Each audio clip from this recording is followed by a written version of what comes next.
ଗୋଟିଏ କଥା କହିବି। ମୁଁ ଜାଣିଛି ଏକଥା ତୁମକୁ ବହୁତ ଲୋକ କହିଥିବେ, ହେଲେ ପ୍ରାୟତଃ ଏମିତି କହିଦେଇଥିବେ। ଯଦି ସତରେ ତୁମର ମୋ ଉପରେ ବିଶ୍ୱାସ ଅଛି ତ ମୁଁ ତୁମକୁ ଗୋଟିଏ ଛୋଟ କଥା କହିବାକୁ ଚାହୁଁଛି।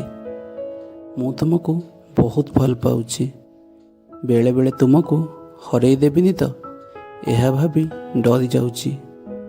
ହେଲେ ଯେବେ ବି ତୁମ କଥା ଶୁଣୁଛି ମୋ ମନକୁ ଶାନ୍ତି ମିଳିଯାଉଛି। ତୁମ ସହିତ କଥା ହେବାକୁ ଇଚ୍ଛା ହୋଇଥାଏ, ତୁମର କେୟାର କରିବାକୁ ଇଚ୍ଛା ହୋଇଥାଏ। ଆଉ ଯେବେ ତୁମେ ପାଖରେ ଥାଅ ନା, କେବଳ ତୁମକୁ ଦେଖିବାକୁ ଇଚ୍ଛା ହୋଇଥାଏ। ଏ ହୃଦୟ ତୁମକୁ ଥରକରେ ବନ୍ଦୀ ବନେଇ ସାରା ଜୀବନ ତୁମକୁ ଆପଣାର କରିବାକୁ ଚାହୁଁଛି। ମୁଁ ଏ କଥା କେବଳ କଥାରେ କହିବାକୁ ଚାହୁଁନି, ବରଂ ଏହାକୁ ସତ କରିବା ପାଇଁ ଅନେଇ ବସିଛି। ବାସ୍ ତୁମର ମୋ ଉପରେ ବିଶ୍ୱାସ ରହିବା ଦରକାର। I love you babu.